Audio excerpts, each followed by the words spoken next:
नमस्कार श्रोते हो, माझे जीवन गाणे या कार्यक्रमामध्ये आपलं मनपूर्वक स्वागत. असं म्हणतात की प्रत्येक माणूस हा वेगळा असतो, प्रत्येक माणसाचा स्वभाव वेगळा असतो आणि त्याचप्रमाणे त्या प्रत्येक माणसाचं जीवन सुद्धा वेगळं असतं. चांगले वाईट असे बरेच अनुभव प्रत्येकाला आयुष्यामध्ये येत असतात. त्यातूनच तो माणूस शिकत असतो, अनुभवानं शहाणा होत असतो आणि आपलं आयुष्य आनंदात व्यतीत करत असतो. अशाच अनेक व्यक्तींना आपण माझे जीवन गाणे या कार्यक्रमामध्ये भेटत असतो आणि त्यांच्या अनुभवातून बऱ्याच गोष्टी आपल्याला सुद्धा शिकायला मिळतात. तर आज आपल्या स्टुडिओमध्ये आपल्या आयुष्याचे अनुभव शेअर करण्यासाठी आलेले आहेत संभाजी केशव चौगले सर. तर सर्वप्रथम चौगले सर, तुमचं स्टुडिओमध्ये स्वागत. नमस्कार. नमस्कार. तर आपल्या गप्पांना सुरुवात करूयात आपण आता. सुरुवात तुमच्या बालपणापासून करूयात. तुमचं मूळ गाव कुठलं किंवा तुमचं बालपण कुठे गेलं? छत्रपती शिवाजी महाराज, छत्रपती शाहू महाराज यांच्या पदस्पर्शाने पावन झालेल्या कासारी खोऱ्यामध्ये माझगाव गाव हे माझं गाव.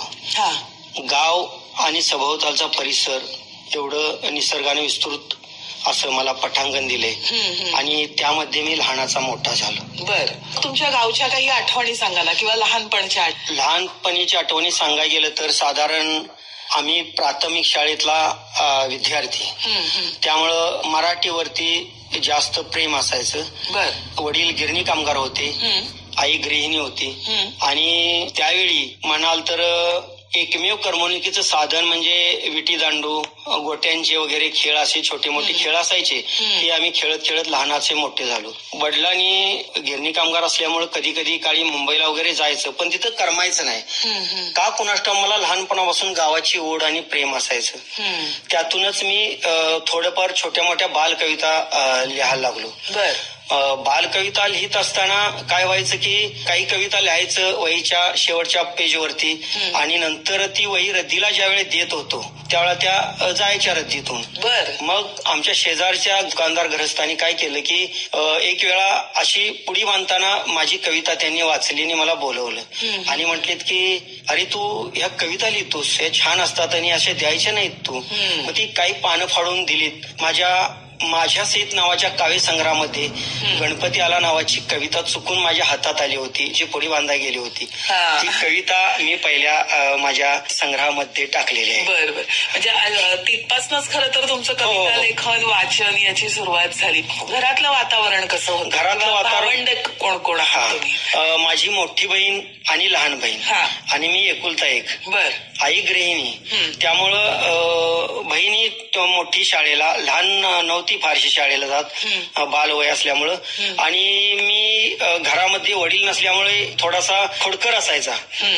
मग काय व्हायचं की मला लिखाणाची ओढ असल्यामुळे मी असं कोणतरी मोठी लोक माझ्यापेक्षा, माझी मोठी भावंड काहीतरी अभ्यास करत असायची 7वी 8वीचा वगैरे, त्यांच्याकडे जाऊन बसायचं, ती काय लिहितात बघायचा. साधारण निरीक्षण जी गोष्ट असते ती माझ्याकडून जास्त व्हायची. त्यातूनच मला ग्रंथ वाचनाची आवड लागली. बर. आमच्या शेजारी एक ग्रस्त होते, ते ग्रंथ वाचन नेहमी करायचे श्रावणामध्ये. आणि मी शाळेतून सुटलो 5 वाजता की घरी फ्रेश झालो की त्या घरी जाऊन त्यांच्या बसायचं आणि ते ग्रंथ वाचता त्याची वाट बघत बसायचं.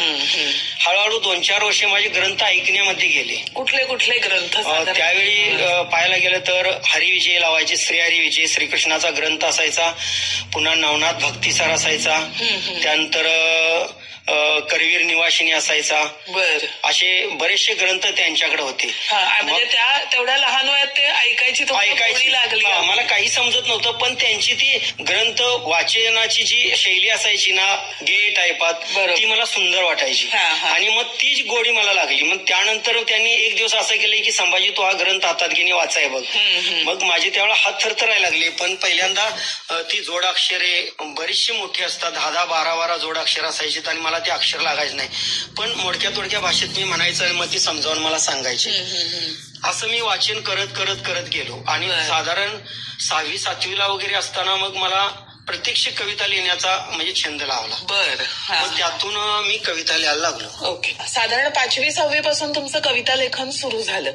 मग शाळेमध्ये कसा प्रतिसाद होता? काय होतं की प्राथमिक शाळेमध्ये ज्या कविता असायच्या प्रसिद्ध कवींच्या नादो महानोर असतील, केशवसुत असतील, यांच्या कविता गेय चालीत म्हणायचे. बरोबर. मग ती मला आवड लागली होती. मग साधारण 7वी नंतर जेव्हा मी हायस्कूल मध्ये गेलो, पडळ हायस्कूल पडळ येथे मी माझं 8वी 9वी 10वी शिक्षण घेतलं. तर त्यावेळेस काय व्हायचं की मला आमचे सर होते पवार सर म्हणून, त्यांनी काय केलं की मी कविता लिहितोय त्यांना समजलं. त्यानंतर ते काय करायला लागलीत की शिवजयंती असेल तर संभाजी लिही कविता, आंबेडकर जयंती संभाजी लिही कविता. मग त्यावेळी मला असं फारसं ज्ञान नव्हतं असं म्हणजे महाराजांच्या विषयी किंवा आंबेडकरांच्या विषयी, पण छोट्या मोठ्या मी मोडक्या असं ह्याच्यात लिहायचं. मग ते त्यांच्या स्टाफ रूम मध्ये गेल्यानंतर त्यांच्याकडे दिली ना की तो कागद घ्यायची आणि मग दुरुस्त्या वगैरे करायची. बरोबर. त्यांच्याकडनं प्रोत्साहन मिळालं. आणि मग ते काय करायचे ते की आपल्या स्टाफला वगैरे वाचून दाखवायचे हा संभाजीनं कविता लिहिली. त्यामुळं आपण जे लिहितोय हे कुणाला तरी चांगलं वाटतंय हा आनंद मला असायचा. बरोबर. शिक्षण पूर्ण झाल्यानंतर काय केलं? मुळात शिक्षण पूर्ण झालं नाही असं मी म्हणेन, कारण 10वी नापास झालो. बर. 10वी नापास झाल्यानंतर 1-2 वर्षे एकदम म्हणजे मलूल झालो होतो की स्वतःला असं म्हणजे माझी आई म्हणायची की बाबा बाकीचे तुझे भाऊबंद वगैरे पास झाले ते पुढे गेले, तुझं कसं व्हायचं असं आई नेहमी विवेचनात असायची. मी एकुलता एक, वडील गिरणी कामगार मुंबईला असायचे. बरोबर. त्यांची काही अपेक्षा असते. मग साधारण मी 83-88 ला माझी 10वी नापास झाल्यानंतर 2 वर्षे अशी म्हणजे गावातच गेली. म्हणजे लिखाण पूर्ण बंद झालं होतं.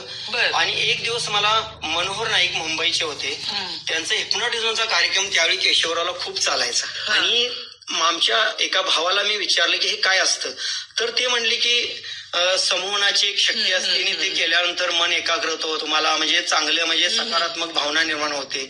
मग असं त्यावेळी सांगितल्यानंतर त्यावेळी मी कोल्हापूरला आलो आणि प्रत्यक्षात कार्यक्रम बघितला 1-2 वेळा. कार्यक्रम बघितल्यानंतर त्यांचं क्लास होते, साधारण 20 दिवसाची असं त्यांची कार्यशाळा होती.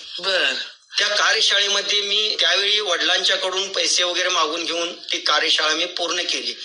आणि प्रत्यक्षात मी 3 वर्षे साधारण त्याच्यावरती अभ्यास केला. त्यानंतर मी वाचन चालू केलं. करवीरनगर वाचनला माझे मित्र होते, त्यांच्याकडून पुस्तकं मागून घेतली, किंवा आमच्या गावामध्ये वाचनालय होतं छोटंसं, तिथून पुस्तकं मागून घेतली आणि मी वाचन चालू केलं.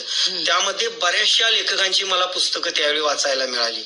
इव्हन साने गुरुजी असतील किंवा व्यंकटेश माडगुळकरांची बनगरवाडी असेल किंवा रणजित देसाईंचं पावनखिंड असेल, स्वामी असेल, अशा कादंबऱ्या मी पहिल्यांदा 5-6 वर्षे वाचल्या. त्या वाचल्यानंतर माझा त्याचा कवितेवरही परिणाम झाला. ज्या पहिल्या बालकवितेच्या अनुषंगाने मी जे लिहित गेलो होतो त्याला थोडी पुढली पायरी मिळाली. बरोबर. ही गोष्ट मला श्रीराम पचेंद्र यांनी जाणून दिली की संभाजी तू बऱ्यापैकी लिहितोयस. आणि मग माझी 1990 ते 95च्या काळामध्ये बाहेर विभागाला प्रत्येक रविवारी माझी एक कविता पुढाऱ्याला यायची आणि त्याचा आनंद मला खूप वाटायचा. म्हणजे इथनं तुमच्या खरं तर लेखन प्रवासाला सुरुवात झाली. मला आनंद वाटायचा की बाबा आपलं पेपरमध्ये नाव येतंय, कविता येते आणि मी उत्सुकतेने माझ्या मित्रांना वगैरे दाखवायचं. बरोबर. म्हणजे खरं तर तुम्ही म्हणालात तसं की थोडंसं डिस्टर्ब झाला होता, त्यातून या कवितांनी या साहित्यानंच तुम्हाला बाहेर काढलं असं बोलूयात. त्याच्यानंतर मग रेग्युलरली तुम्ही लिखाण करत होता? हो, लिखाण करत होतो. दररोज कविता वगैरे लिहायच्या, त्या टाचून ठेवायच्या, संग्रह करायच्या. मध्यंतरीच्या काळात काही जॉब वगैरे केला का? हा, थोडं खाजगी नोकरी केली. काही वर्षी केली खाजगी नोकरी. पण काय व्हायचं, कोल्हापूरमध्ये नोकरी करायची, संध्याकाळी जाऊन लिखाण करायला फारसं म्हणजे कंटाळावाणी व्हायचं. बरोबर. तरी सुद्धा मी लिहायला बसायचं. तरी सुद्धा त्यातून माझी 3 कविता संग्रह प्रकाशित झाले. मग तुम्ही मगाशी म्हणालात तसं की आईला खूप काळजी वाटत होती. मग जेव्हा तुमच्या या कविता प्रकाशित व्हायला लागल्या तेव्हा आईला काय वाटलं? दाखवलं का आईला की? दाखवायचं. कारण जी लोक गावातली वगैरे काही म्हणजे म्हणायची मुलाचं कसं होईल वगैरे, पण जी लोक म्हटलीत ना त्याच लोकांची असते माझा सत्कार वगैरे. कवितेमध्ये काही नंबर वगैरे यायचे स्पर्धेमध्ये भाग घेतल्यानंतर. आणि करवीरनगरला वगैरे किंवा बावड्याला वगैरे असे कार्यक्रम छोटे मोठे मी करायला लागलो. मग छान. एखादी कविता वाचून दाखवाल का आमच्या श्रोत्यांना? दाखवाल. अगदी म्हणजे आठवणींचा तळ शोधताना ह्या काव्यसंग्रहामध्ये हा पैसा नावाची एक सुंदर कविता आहे. बर सांगा. कवितेचा शीर्षक आहे पैसा. हा अर्थ म्हणजे पैसा, स्वार्थ म्हणजे पैसा. अर्थ म्हणजे पैसा, स्वार्थ म्हणजे पैसा. तुम्ही कितीही कुरूप असा, प्रेम करायला लावतो पैसा. गुन्हे माफ करतो पैसा, गुन्हे माफ करतो पैसा. गरिबी साफ करतो पैसा. गुन्हे माफ करतो पैसा, गरिबी साफ करतो पैसा. तुम्ही कितीही वाईट असा, नमस्कार करून घेतो पैसा. बाई बाटली भोगतो पैसा, ऐशो आराम सुख तो पैसा. मादक शृंगार लोळण घेईल, दौलत जादा करतो पैसा. बर चालतोही पैसा आणि बोलतोही पैसा. चालतोही पैसा आणि बोलतोही पैसा. या ब्रह्मांडाचं गुपित खोलतोही पैसा. काळाही पैसा आणि गोराही पैसा. काळाही पैसा आणि गोराही पैसा. कोण कसा मिळवेल, ज्याचा त्याचा पैसा. अधिक पैसा वजा पैसा भागिले पैसा गुणिले पैसा. अधिक पैसा वजा पैसा भागिले पैसा गुणिले पैसा बरोबर पैसा पैसा पैसा. खूप छान. एक सत्य परिस्थिती या कवितेतनं तुम्ही सांगितलेली आहे. अजून एखादी वाचून दाखवताय कविता? हो. हा कवितेचा शीर्षक आहे मंत्र. बर उगीच काहीतरी बोलू नको ग. हे असं आय लव्ह यू वगैरे काहीही नसतं. लक्षात ठेव, आजकाल प्रेमासाठी पैसा लागतो, पैशासाठी नोकरी लागते, नोकरीसाठी शिक्षण लागतं, शिक्षणासाठी साहित्य लागतं, साहित्यासाठी पुन्हा पैसा लागतो आणि तो माझा बाप कमावतो. खरं सांगू का, बाप माझा यंत्र आहे, जगण्याचं तंत्र आहे आणि तोच खरा खुरा माझा आय लव्ह यूचा मंत्र आहे. तोच खरा खुरा माझा आय लव्ह यूचा मंत्र आहे. वा. कविता संग्रह कुठले कुठले आहेत तुमचे? कविता संग्रह म्हणजे पहिला माझा झाला माझ्या सहित नावाचा, त्यानंतर पुन्हा माझ्या सहित, बर आणि त्यानंतर शेवटचा जो झाला तो आठवणींचा तळ शोधताना. हे 3 कविता संग्रह. हो. आणि अजून पुस्तक पण तुम्ही लिहिलं आहे, ते कुठलं आहे, त्याचं नाव? हा, आता साधारण पुस्तकाची एक तुम्हाला गंमत सांगतो. गाव कुसाची कहाणी हा हे गावावर बेतलेलं मग पुस्तक लिहिलं. बर म्हणजे तुम्ही जिथं राहत होतात त्या हो गावावर? हो हो हो. बर त्याचं असं झालं की शाळेत साधारण माझा गाव म्हणून निबंध लिहायला द्यायचे त्यावेळेस, आणि आम्ही तोडक्या मोडक्या भाषेत गावाचा साधारण परिसर असं लिहायचा. बरोबर. मग साधारण मला गावाविषयी ओढ लागली. मध्ये मी एक छोटीशी 2 नाटक लिहिलीत, गावामध्ये घडलेल्या सत्य घटना, साधारण 1955च्या वेळी, म्हणजे आमच्या जन्माच्याही अगोदर. बर आणि ती सादर केल्यानंतर साधारण माझ्या डोक्यात असा प्रकाश पडला की आपण गावावरती काहीतरी लिहायला पाहिजे. बर मग काय लिहायचं? मग त्यावेळी साधारण मी रणजित देसाईंचं माझा गाव वाचलं होतं. बर व्यंकटेश माडगुळकरांचं बनगरवाडी वाचलं होतं. मला असं वाटलं की साधारण गाव मुळापासूनच लिहायचा, गाव जन्मापासून गाव लिहायचा. बर याच्या पाठीमागं मी चाललो. मग एक 2-3 माझ्या साहित्यिक मित्रांना विचारलं की मला गाव लिहायचा आहे आणि तो जन्मापासून लिहायचा. अरे वेडा काय म्हणलीत तू, आपला जन्म होता तसा गावाचं काय अशी तारीख लिहून ठेवली का अमुक अमुक दिवशी गाव जन्मला, तर असं काही नसतं म्हणलीत. तुला आता काय वाटलं तर लिहित जा गावावर, पण असं काय तू हे करू नकोस. बरोबर. मग गाव मुळापासून लिहायचा म्हणल्यानंतर म्हणलो आपल्याला इथं माहिती तर पाहिजे, काय पण आपलं गाव आहे म्हणून खोटं लिहिण्यात अर्थ नाही. आज वाचक खूप सुज्ञ आहे आणि विचार करतो तो लगेच हे खरं असेल का. खरंय.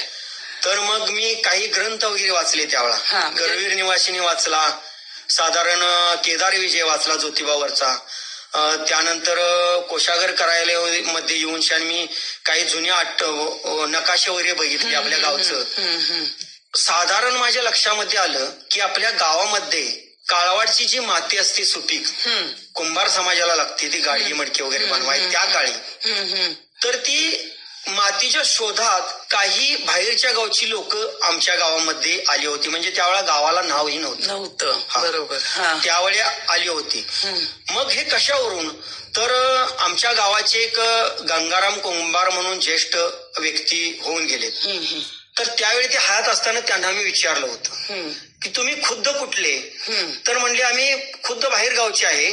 आणि मग कालांतरानं आम्ही पुलाची शिरोली इथं राहायला आलो, त्यानंतर आसोळ्यात राहायला आलो, हळूहळू नंतर माझगाव मध्ये राहिलो. मग माझगाव मध्ये तुम्ही कधी राहायला आला, तर म्हणले ते आता मला कागदपत्र बघायला लागणे आणि मग त्यांनी मला शोधून दिलं तर साधारण 13व्या शतकाच्या आसपास बर ती लोक राहायला आली आपल्या गावामध्ये. बर बर त्यावेळेला काय होतं, आसूळचे कुंभार वगैरे असायचे, ते काळवाडची माती वगैरे उचलाय गेली तर त्यामध्ये काऊ किंवा खडी असायची आणि ते गाडगं मडकं वगैरे व्हायचं नाही, ते फुटायचं.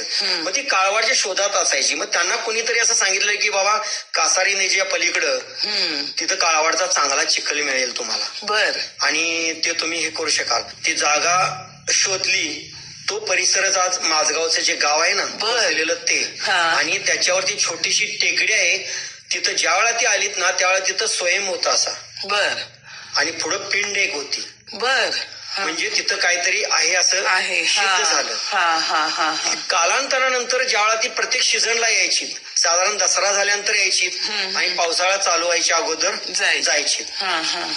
मग हळूहळू तिने तिथं राहुट्या बांधायला चालू केल्या, झोपड्या बांधायला चालू केल्या. आणि मग कालांतरानंतर काही वर्षे गेल्यानंतर त्यांच्या अशा मनात आलं की बाबा आपण इथं कायमचं स्थिर स्थावर झालं तर काय होईल, बघूया 1 वर्ष राहून. आणि मग तिने छान छपऱ्या वगैरे बांधल्या आणि पहिल्या पावसाला त्यांनी तग धरला पूर्ण. नंतर त्यांना असं वाटलं की खरोखर आपण इथं राहावं. व्हायचं काय, त्यावेळेला काळवाडची म्हणजे चिखलाच्या मातीची भांडी सगळी महाराजांच्या काळाच्या अगोदरपासून वापरत होती. फक्त घरंदाज अगदी म्हणजे मोठे मोठे राजे महाराजेच तांब्या पितळीची भांडी वगैरे वापरायची. त्यामुळे ह्या भांड्यांना मागणी भरपूर होती. बरोबर. आणि त्याचं सत्य उदाहरण बघायला गेलं तर आज कोल्हापूरमध्ये माझगावकर जी कुंभार लोक समाज इथे येऊन राहिले तो संपूर्ण ताई माझगावचा आहे. बर माझगावचा आहे. आजही ती प्रत्येक वर्षी जो स्वयंभू मंडळ मेडेश्वराचं स्थान, त्या मेडेश्वरला प्रत्येक वर्षी दसऱ्यामध्ये तेल वगैरे घालायला येतात. म्हणजे तिथे यात्रा भरते. हो. म्हणजे एकंदरीत आपण असं म्हणूया की कुंभारांनी या गावाचा शोध लावला, त्या मातीच्या शोधात ते आले आणि हे मूळ तुम्हाला सापडलं आणि मग त्यातूनच तुमच्या हे गावकुसाची कहाणी या पुस्तकाची सुरुवात झाली. मग 12 बलुतेदार आलेत. 12 बलुतेदार आल्यानंतर गाव हळूहळू मोठा व्हायला लागला. पाणी असेल तर तिथं मानव वस्ती, जीव वस्ती होते. मग जल तिथं जीव आणि श्रद्धा तिथे शिव, या म्हणीप्रमाणे तिथं मेडेश्वरचा उगमी आहे साक्षात. आणि पाण्याच्या आणि मातीच्या या कसदार जमिनीमध्ये आज चांगल्या प्रकारचं पिकही घेतली जातात आणि चांगल्या प्रकारचा तिथं वेगवेगळ्या प्रकारचा उद्योगधंदेही चालू आहेत. बरोबर. पुस्तकाच्या निमित्तानं ते गाव कसं वसलं हे खरं तर तुमच्याही लक्षात आलं आणि हे पुस्तक वाचल्यानंतर वाचकांच्याही लक्षात येईल की ते गाव कसं वसलं गेलं आणि ही एक चांगली माहिती आणि कहाणी या पुस्तकातनं सांगितली गेली. आणि अशा पद्धतीनं तुमचा लेखन प्रवासही सुरू झाला आणि मग तुम्ही या पुस्तकामध्ये म्हणजे गावकुसाची कहाणीमध्ये सगळ्याच तुमच्या गावाचं लेखन केलं. नाही, सगळं असं म्हणता येत नाही. हे गावाची जडणघडण मी तुम्हाला सांगितली. पुन्हा गावामधली अशी काही जाणकार मंडळी होऊन गेली आमच्या गावामध्ये ना, त्या गावाचं वैशिष्ट्य, आमच्या माझगावचं वैशिष्ट्य असं की या गावामध्ये 100 कुस्त्या एकसारखा जिंकणारा कृष्णात पैलवान म्हणून अजून हयात होते. बर काय तर त्यावेळी ते आमच्या इथं होऊन गेले. एक चांगली आसामी की ज्यांनी मुंबई पुण्यापर्यंत त्यावेळी कुस्त्या केल्या. जर आजकाल जर 100 कुस्त्या एक टाक जिंकणार जर माणूस असता तर कदाचित गिनीज बुक ऑफ वर्ल्ड मध्ये नोंद झाली असती. बरोबर. काय पण ते होऊ शकलं नाही. तदनंतर आमच्या गावामध्ये भीम काय असा ताकदीचा माणूस सत्तू गौड म्हणून होता. त्यांचं गौड मंगाल नावाचं एक प्रकरण यामध्ये टाकलं. तो माणूस असा होता की त्यावेळी बैलगाड्या वगैरे उसाच्या गाड्या असेल आणि चिखलामध्ये अडकली गाडी तर त्याला बोलवायची, शोधायला जायची. एवढा ताकदवान माणूस आणि तो असं गाडी अशी उकळून चाक वगैरे हात घालून म्हणजे अशी लक्षात राहणारी काही व्यक्तिमत्व सुद्धा होती आणि त्याचाही तुम्ही ह्याच्यामध्ये सहभाग घेतलेला आहे, उल्लेख केलेला आहे. बरोबर. दुसरी गोष्ट म्हणजे सांगायला गेल्यानंतर पंडित सुरेश वाडकरजी यांचा आजोळ माझगाव. आणि त्यांचे वडील त्यांना घेऊन यायचे लहानपणी. आणि आमच्या गावामध्ये भजनी मंडळ, गाव वस्तीपासून त्यापासून भजनी मंडळ आहे. ते भजनी मंडळामध्ये यायचे, पेटीवरती वगैरे हात टाकायचे लहान असताना तो, आणि त्यांना ते तबला वगैरे समोर द्यायचे आणि मग तो वेगवेगळ्या प्रकारची अशी बोटं मारायची सवय करून द्यायचे.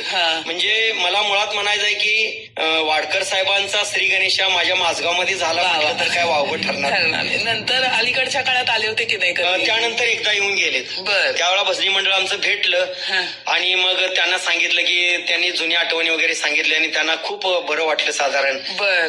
आता फारसं त्यांचं येणं होत नाही. येणं होत. हे साधारण ग्रंथ आता त्यांच्यापर्यंत जाण्यासाठी मी उत्सुक आहे आणि तो जात आहे थोड्या दिवसामध्ये. बर बर. वा, खूप छान. आणि सांगायचं झालं तर माझ्या गावामध्ये बाजार नव्हता. कोतोली, पडळ, कळे या गावामध्ये आठवडी बाजार असायचा. मग माझ्या गावामध्ये नव्हता. तर त्यावेळच्या 1955-60च्या काळामध्ये लोकांनी ग्रामपंचायतीकडे मागणी केली की आपल्या गावामध्ये बाजार भरूया, आठवडी बाजार भरूया.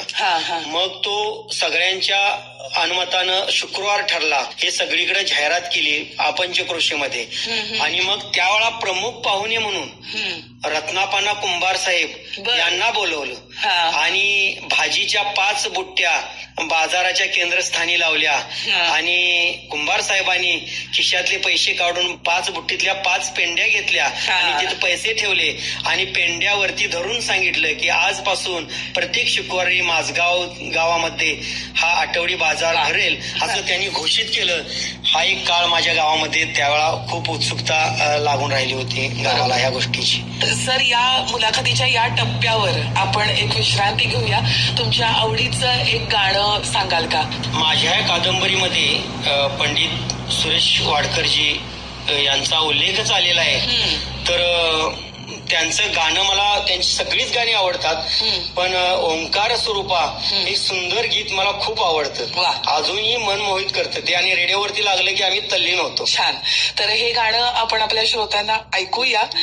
सुरेश वाडकर यांच्या आवाजातलं. आणि वेळेअभावी आपण मुलाखतीचा एक टप्पा इथं संपवूयात आणि पुढच्या सोमवारी आपण पुन्हा भेटणार आहोत. ओंकार स्वरूपा सद्गुरु समर्था. ओंकार स्वरूपा सद्गुरु समर्था. अनाथाच्या नाथा तुझ नमो. तुझ नमो. तुझ नमो. तुझ नमो. तुझ नमो.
कशी